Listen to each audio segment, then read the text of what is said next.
नमस्कार, हवा छत्तीसगढ़ देख रहे हैं आप और मैं हूं आपके साथ अवंतिका श्रीवास्तव। छत्तीसगढ़ की खबरों की ओर बढ़ेंगे, लेकिन उससे पहले गुना से एक बड़ी जानकारी। कपड़े की दुकान में भीषण आग लग गई है। थोक कपड़े की दुकान में भीषण आग लगने की एक घटना, लाखों का नुकसान जिसमें हो चुका है। बोहरा मस्जिद क्षेत्र की पूरी घटना है। आसपास की इमारतों में भी आग लगने की सूचना है। आग की चपेट में इमारतें भी आई हैं, आसपास के घर भी चपेट में आ गए। तस्वीरें आप देखिए, आसपास के घरों से लोग भी बाहर निकल आए। ये तस्वीरें ये बयां करती हुई कि इस दौरान किस प्रकार का मंजर रहा होगा। शॉर्ट सर्किट के चलते आग लगने की आशंका प्राथमिक तौर पर, लेकिन मौके पर फायर ब्रिगेड की टीम को बुलाया गया है, जो कि लगातार मशक्कत करती हुई आग पर काबू पाने की। गुना की ये तस्वीरें हैं, देर रात का ये नजारा है जहां पर भीषण आग इस फैक्ट्री में लगी। बताया जा रहा है कि कपड़े बहुत बड़ी मात्रा में यहाँ पर रखे हुए थे। इसी दुकान में भीषण आग लगी थी और इसी के चलते यह आग धीरे धीरे कर फैलती गई। इतनी फैली कि आसपास की इमारतों को भी चपेट में ले लिया। पास में कई सारे मकान भी हैं। यहाँ पर जब आग की लपटें पहुँचने की सूचना मिली तो इन मकानों को भी खाली करवाया गया।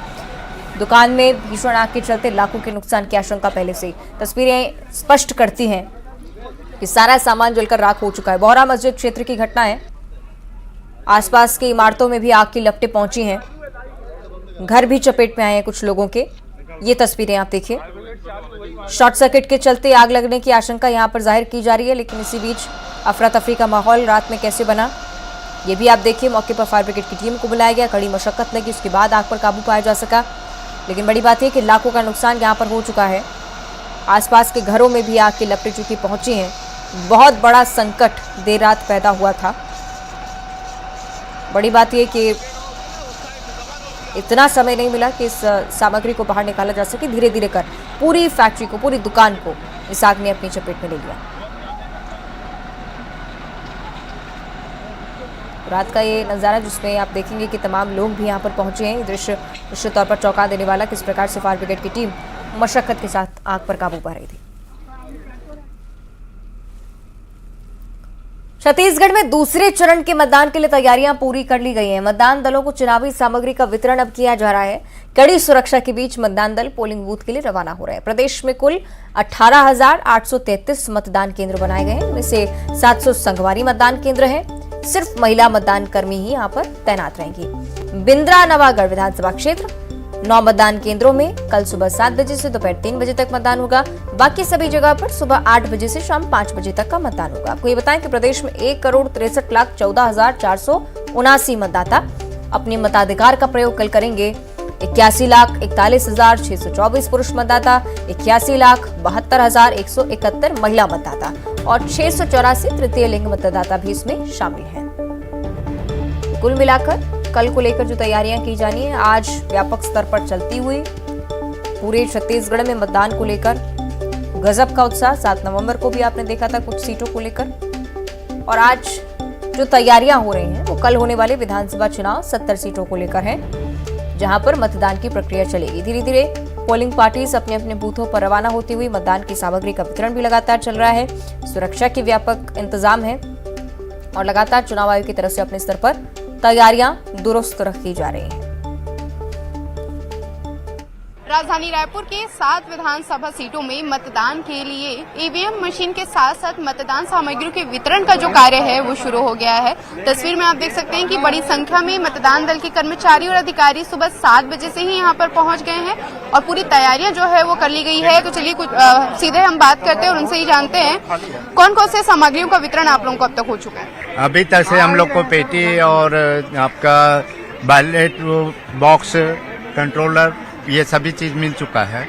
अब हमारे जाने के इंतजार में है। अब सेक्शन ऑफिसर बताएंगे, उस बस पे अपन करके प्रवास करेंगे। अच्छा, मतदान दल और मतदाताओं के लिए क्या कुछ सुविधाएं हैं? यहाँ करीब करीब सभी प्रकार की सुविधाएं हैं और सुविधा को नजर में रखते हुए और भी सुविधा बढ़ाने की उम्मीदें हैं हमारी ओर से। पहले आप लोगों को ट्रेनिंग दी जाती है, किस तरह की ट्रेनिंग आप लोगों को दी गई है? हमें मॉक वोटिंग की ट्रेनिंग दी जाती है कि वहाँ क्या क्या हमें करना है और किस जानकारी दी जाती है कि किस तरह से हमें वोटिंग वहाँ कराना है। कौन कौन से लैंग्वेज में आप लोगों को ट्रेनिंग दी गई है? अपना हिंदी है और अपना जो क्षेत्रीय भाषा छत्तीसगढ़ी, यही दोनों चलता है, यही इसी में दिए गए हैं। अच्छा, बुजुर्ग मतदाताओं के लिए क्या कुछ सुविधाएं? बुजुर्ग मतदाता जो हैं, जो पहुंच नहीं सकते अपने घर में, उसको कुछ जो विकलांग टाइप का है उसी घर में जाकर के डाक मत पत्र के रूप में उसको डाक डलवाया गया है, डाक मत पत्र। और उसके लिए व्हील चेयर का व्यवस्था रहता है, पंचायत में दिया गया है। उसके माध्यम से वो वॉलंटियर रहता है, वो लोग लाते हैं, पहुंचाने में सुविधा करते हैं और अपना रैंप की सहायता से वो मतदान केंद्र तक पहुंच जाते हैं। तो देखिए, मतदान दलों के अधिकारियों और कर्मचारियों को सामग्रियों का वितरण जो है वो यहाँ पर किया जा चुका है और बस थोड़े ही देर में मतदान दल के अधिकारी और कर्मचारी यहाँ से बसों से अपने अपने मतदान केंद्रों के लिए रवाना हो जाएंगे। और आपको बता दूं कि सभी बूथों में कल सुबह 6:30 बजे से मॉक पोल जो है वो शुरू हो जाएगा और इनकी मतदान दलों के अधिकारियों कर्मचारियों की भी ओर से पूरी तैयारी जो है वो कर ली गई है। उनको ट्रेनिंग भी दी गई है और हिंदी लैंग्वेज में ये ट्रेनिंग जो है उनको दी गई है। कैमरा पर्सन राजेंद्र सिंह के साथ तनु वर्मा, न्यूज 18 छत्तीसगढ़। और मतदान दल जो कि रवाना लगातार होते आ रहे हैं, तो उसी के चलते बलौदाबाजार से भी यही सूचना है। सभी मतदान क्षेत्रों में मतदान करवाने के लिए आज भी वो रवाना होंगे। मतदान के लिए 90 मतदान केंद्र बनाए गए हैं। चारों विधानसभा क्षेत्र के लिए 668 कर्मचारी तैनात रहेंगे।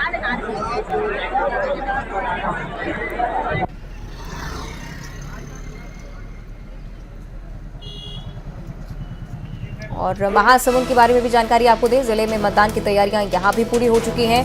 पिटियाझर मंडी से मतदान सामग्रियों के साथ मतदान दल रवाना हो रहे हैं। 40 संगवारी मतदान केंद्रों में महिला मतदान कर्मी वोटिंग कराने वाली हैं।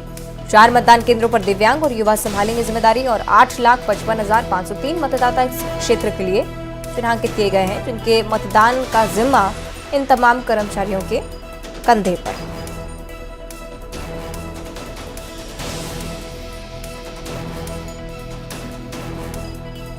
और मुंगेली जिले की भी यही स्थिति है। मतदान दल आज रवाना होने वाले हैं। मतदान दल जिले के कृषि विश्वविद्यालय चातरखार से मतदान सामग्रियों के साथ रवाना होंगे। आपको ये बताएं कि जिले में 659 मतदान केंद्र हैं। 30 संगवारी मतदान केंद्र बनाए गए हैं। 5,86,297 मतदाताओं के हाथों प्रत्याशी के भाग्य का फैसला कल हुआ।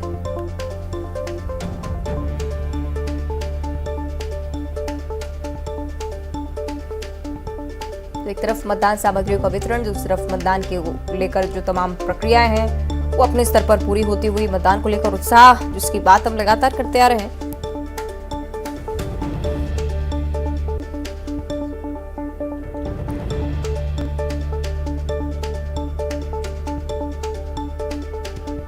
चलिए अपने अलग अलग सहयोगियों के पास आपको लिए चलते हैं। अलग अलग जगहों पर क्या कुछ स्थिति है हम तक पहुंचाएंगे जानकारी। रायपुर से तनु वर्मा में रिपोर्ट करेंगे। बिलासपुर से उमेश मौर्य जुड़ चुके हैं। अंबिकापुर से श्रवण महंत को आप देख रहे हैं। सबसे पहले रायपुर का रुख करेंगे। तनु वर्मा आप हमारे साथ जुड़ी हुई हैं। तनु, जरा बताइएगा स्थिति। आपका वॉक थ्रू तो हम देख रहे थे किस प्रकार तैयारियां चल रही हैं, लेकिन माहौल जरा बताइएगा क्या कुछ है। जी बिल्कुल अवंतिका, छत्तीसगढ़ के 70 विधानसभा में कल दूसरे चरण का मतदान होना है और इसको लेकर प्रशासन की ओर से भी पूरी तैयारियां जो है वो कर ली गई है। वहीं राजधानी रायपुर के 7 विधानसभा सीटों में मतदान के लिए मतदान दलों को ईवीएम मशीन के साथ साथ मतदान सामग्रियों का वितरण का जो कार्य है वो शुरू हो गया है। राजधानी रायपुर के बीटीआई ग्राउंड, सेजबहार और तिल्दा में जो है मतदान सामग्रियों का वितरण जो है वो किया जा रहा है। और इस वक्त मैं मौजूद हूँ राजधानी रायपुर के बीटीआई ग्राउंड में, जहां आप देख सकते हैं कि बड़ी संख्या में मतदान दल के अधिकारी और कर्मचारी यहां पर पहुंचे हुए हैं। सुबह 7 बजे से ये मतदान दल के अधिकारी और कर्मचारी मतदान सामग्री के लिए यहाँ पर पहुंच गए हैं। तो चलिए उनसे हम बात करते हैं और जानते हैं कौन कौन सी सामग्रियों का वितरण आप लोगों को हो चुका है। इसमें मशीन का समझ लीजिए control unit, 2 ballot unit, 1 VVPAT और मतदान केंद्र बूथ में जो घेरे की सामग्री होती है वो है, और विभिन्न प्रकार के लिफाफे हैं, सीलिंग मटेरियल है और समझ लीजिए मेडिकल किट है और बाकी स्टेशनरी जो भी लगते हैं, पेपर्स। और मतदान दलों और मतदाताओं को किस तरह की सुविधा जो है वो दी जा रही है, क्या व्यवस्था है यहाँ पर? हाँ, यहाँ पर बैठने के लिए है, पंडाल लगा हुआ है और बैठने की दरी है, ये सब व्यवस्था है। अच्छा ठीक है, आप लोगों को पहले ट्रेनिंग भी दी जाती है, तो किस तरह की ट्रेनिंग आप लोगों को दी गई है? ट्रेनिंग में तो मुख्य मुद्दा हम लोग का मतलब मशीन सही ढंग से मतलब चलनी चाहिए, मेन बात ये था एक्चुअली में। और जो क्या क्या कार्य है ना, रिटर्निंग ऑफिसर है ना, पोल क्रमांक 1, 2, 3 कर्मचारी सबका अलग अलग मतलब उसका कर्तव्य होता है, उसके बारे में पूरा टोटल ट्रेनिंग में जानकारी दिया गया। कौन कौन सी लैंग्वेज में आप लोगों को ट्रेनिंग दी? ट्रेनिंग एक्चुअली हिंदी है, तो हिंदी मतलब कुछ नहीं। अच्छा, बुजुर्ग मतदाताओं के लिए क्या कुछ सुविधाएं हैं मतदान केंद्रों में? वहाँ के लिए व्हील चेयर्स वगैरह।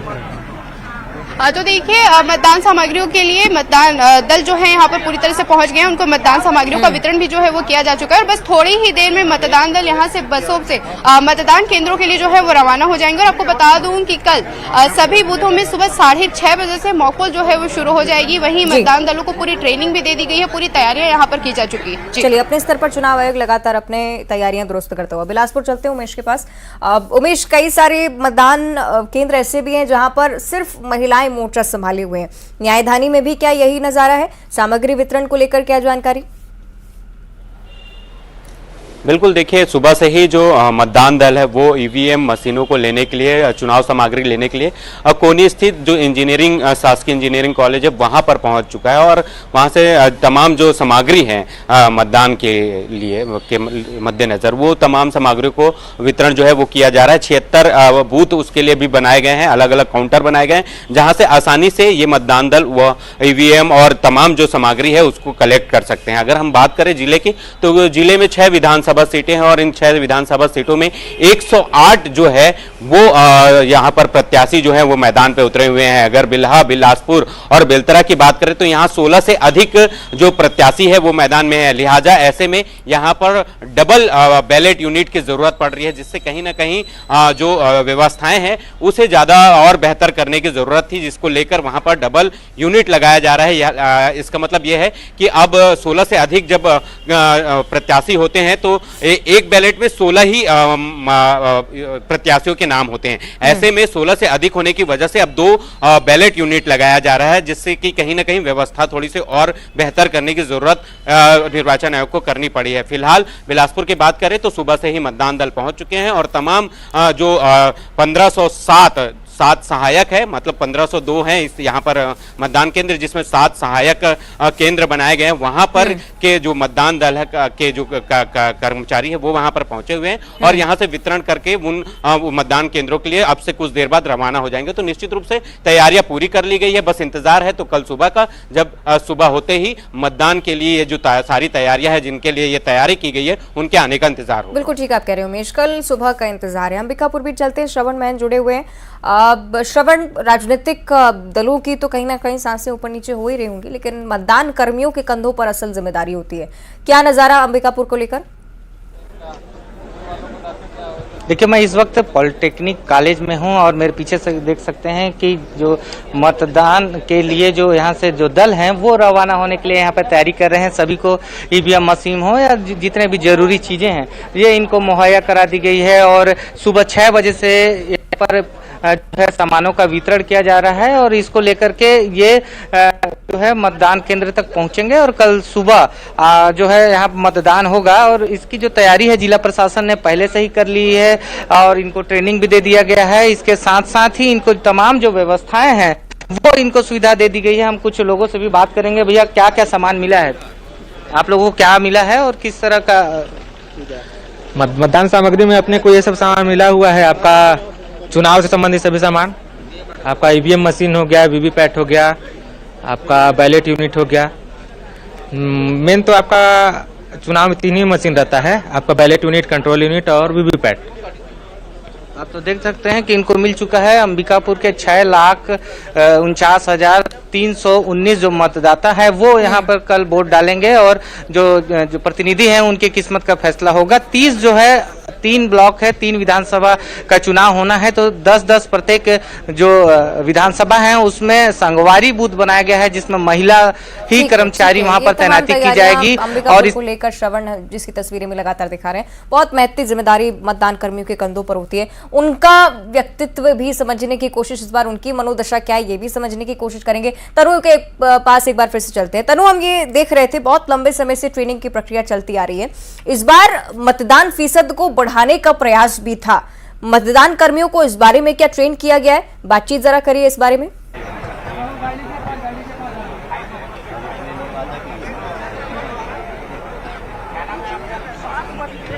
तनु, मेरी आवाज आप तक पहुंच रही है क्या? चलिए, शायद सुन नहीं पा रही हैं हमें। बहुत शुक्रिया फिलहाल आप तीनों का ही हमारे साथ जुड़ने के लिए। तनु, श्रवण, उमेश, आपका भी बहुत बहुत धन्यवाद। आपने देखा एक तरफ तैयारियां मतदान को लेकर, और जिस तरह का हम जिक्र लगातार करते आ रहे हैं कि मतदान फीसद को बढ़ाने का प्रयास लगातार चुनाव आयोग की तरफ से भी किया गया है, तो मतदान कर्मियों को भी निश्चित तौर पर इस बारे में ट्रेनिंग दी गई होगी कि किस प्रकार से मतदान फीसद 2018 के मुकाबले ज्यादा होना चाहिए। मध्य प्रदेश में भी क्योंकि आप इसी प्रकार की सुगबुगाहट देखते हैं और इसी प्रकार के प्रयास चुनाव आयोग अपने स्तर पर हर बार ही करता है। जो आंकड़ा सामने आया था वो भी हम आपको लगातार दिखा रहे हैं। कल दूसरे चरण का मतदान कर्मियों के कंधों पर बहुत महत्वपूर्ण जिम्मेदारी और इसी को निभाते हुए अलग अलग पोलिंग बूथ्स पर पहुंचने का सिलसिला लगातार चल रहा है। तो मतदान को लेकर एक तरफ ये तैयारियां हम आपको लगातार दिखा रहे थे।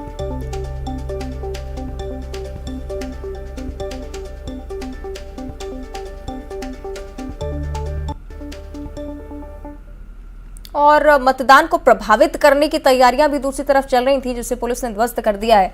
बिलासपुर में आबकारी विभाग ने कार्रवाई करते हुए 115 ड्रम कच्ची शराब जब्त की है। ड्रम में लगभग 920 लीटर कच्ची महुआ शराब होने की संभावना। आपको बताएं कि प्रदेश में चुनाव के दौरान प्रशासन पूरी तरह से एक्शन मोड में। पुलिस ने अज्ञात आरोपी के खिलाफ केस दर्ज किया है। आरोपियों की तलाश भी शुरू कर दी गई है। कार्रवाई से जुड़ी हुई ये तस्वीरें भी आप देखिए।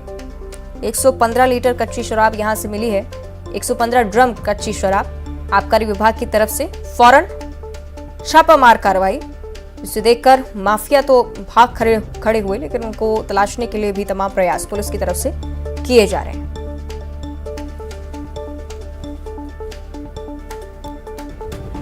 अलग अलग जगहों से प्रदेश में आप इस प्रकार की कार्रवाई का सिलसिला देखेंगे। कहीं साड़ियां मिल रही हैं, कहीं चुनावी सामग्री मिल रही है, कहीं कच्ची शराब। हो सकता है कि मतदाताओं को प्रभावित करने के लिए इसकी डिलीवरी भी होनी हो, लेकिन उससे पहले ही पुलिस प्रशासन की सक्रियता का ये नतीजा।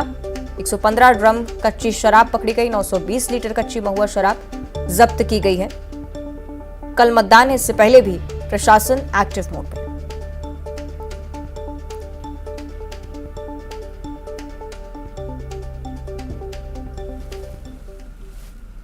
और अगली खबर राजनांदगांव से है, जहां फांसी लगाकर युवक ने आत्महत्या कर ली है। बिजली खंभे में लटकती हुई उसकी लाश पाई गई। जमीनी विवाद के चलते माना जा रहा है कि युवक ने ऐसा घातक कदम उठाया है। सोशल मीडिया पर युवक की तरफ से पोस्ट भी डाला गया। ठेलका डीह का ये पूरा मामला है। पुलिस मामले की जानकारी जुटा रही है। परिजनों से भी बातचीत की कोशिश चल रही है। जमीन का अगर विवाद था तो क्या प्रमुख वजह थी इस विवाद के पीछे, ये भी पता लगाने का प्रयास पुलिस की तरफ से। राजनांदगांव जहां से खबर मिली है, फांसी लगाकर युवक ने आत्महत्या की और आत्महत्या करने से पहले सोशल मीडिया पर इसी को लेकर एक पोस्ट भी डाला है। उस पोस्ट की भी जांच करते हुए पुलिस परिजनों से भी पूछताछ की कोशिश, पड़ोसियों से भी बात कर रही है। जमीनी विवाद के चलते ये सब होना अभी तक स्पष्ट हुआ है। मुख्य कारण क्या रहा, ये जांच का विषय।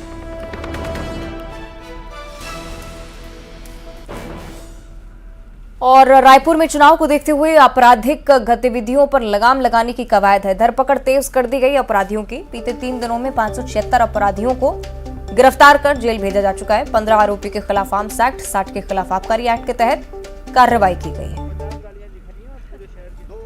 तो रायपुर समेत प्रदेश के अलग अलग हिस्सों में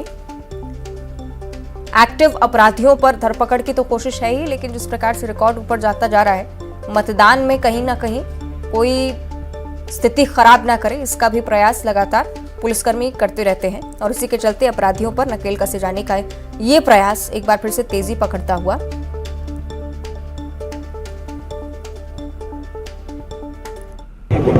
विधानसभा चुनाव को दृष्टिगत रखते हुए रायपुर पुलिस बदमाशों के खिलाफ लगातार अभियान छेड़े हुए है।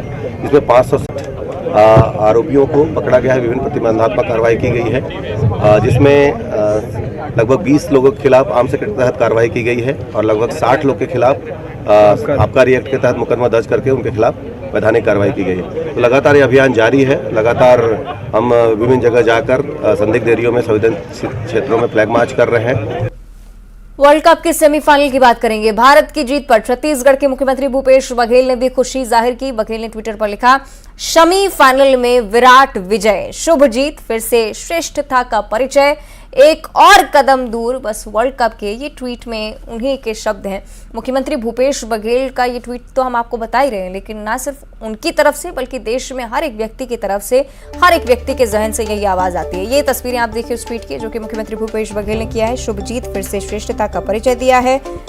इंडिया वर्सेस न्यूजीलैंड हैशटैग का यूज करते हुए वर्ल्ड कप की ओर एक और कदम बस बढ़ाना है, इस बात का जिक्र भी सोशल मीडिया प्लेटफॉर्म एक्स पर मुख्यमंत्री भूपेश बघेल ने किया है।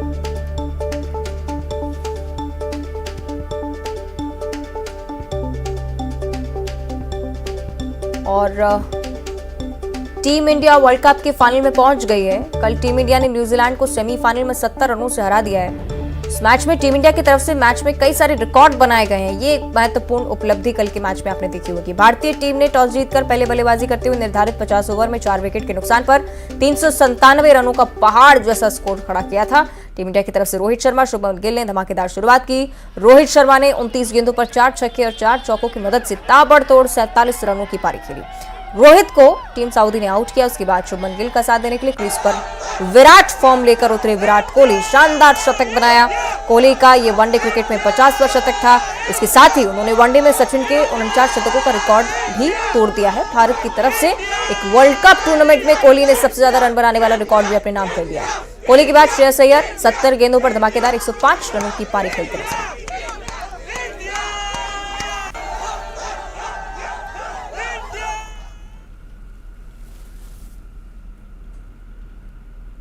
और अब एक खूबसूरत तस्वीर। प्रधानमंत्री नरेंद्र मोदी ने इंस्टाग्राम पर एक वीडियो शेयर किया है। वीडियो में प्रधानमंत्री नन्हे नन्हे दोस्तों के साथ खेलते दिखाई दे रहे हैं। अगर आप विश्वास न माने तो ये वीडियो देखिए। बच्चों के साथ खेलते प्रधानमंत्री नरेंद्र मोदी को आप इस वीडियो में देखेंगे। पीएम मोदी के पास एक सिक्का है, बच्चों के साथ गेम खेल रहे हैं। इंस्टाग्राम पर पीएम मोदी और उनके नन्हे साथियों का ये वीडियो खूब देखा भी जा रहा है, शेयर भी किया जा रहा है, काफी चर्चित हो रहा है। वीडियो में पीएम मोदी को आप देखेंगे, 2 बच्चों के साथ तो नजर आते ही हैं, लेकिन बच्चे भी पीएम के साथ भरपूर एंजॉय कर रहे हैं। सिक्के के साथ खेलने की कोशिश, माथे पर चिपकाने की कोशिश प्रधानमंत्री करते पहले दिखाई देते हैं। उसके बाद बच्चों से भी कहते हैं कि इस प्रकार करके दिखाओ। तो नन्हे साथियों के साथ ये यादगार पल सोशल मीडिया प्लेटफॉर्म इंस्टाग्राम पर प्रधानमंत्री मोदी की तरफ से शेयर किए गए। एक तरफ एक ऐसा राजनेता जो कि देश के विकास के लिए काम करता है, कई सारे गंभीर इंटरव्यूज आपने उनके देखे, और दूसरी तरफ ये नजारा जब बच्चों से मिलते हैं, प्रधानमंत्री खुद भी बच्चे हो जाते हैं। और इसी का ये प्रत्यक्ष उदाहरण ये देखिए, माथे पर सिक्का चिपकाते हैं, उसे गिराते हैं और कहते हैं कि ऐसा ही करके दिखाओ। पीएम मोदी के साथ ये दोनों बच्चे भी आपको खूब एंजॉय करते हुए नजर आएंगे। नन्हे दोस्तों के साथ प्रधानमंत्री की तस्वीरें सोशल मीडिया प्लेटफॉर्म इंस्टाग्राम पर शेयर हुई हैं, लेकिन अब ये वीडियो लगातार वायरल होता हुआ देखिए। चकमा देने की कोशिश बच्चों को कर रहे थे, अपने माथे पर सिक्का चिपका कर गिराते हैं, उसके बाद बच्चों से कहते हैं कि ऐसे करके दिखाओ, पर सिक्का असल में वो लगाते नहीं है उनके माथों पर। एक बार फिर से ये वीडियो आप देखिए, नन्हे साथियों के साथ ये यादगार पल एंजॉय करते हुए प्रधानमंत्री मोदी।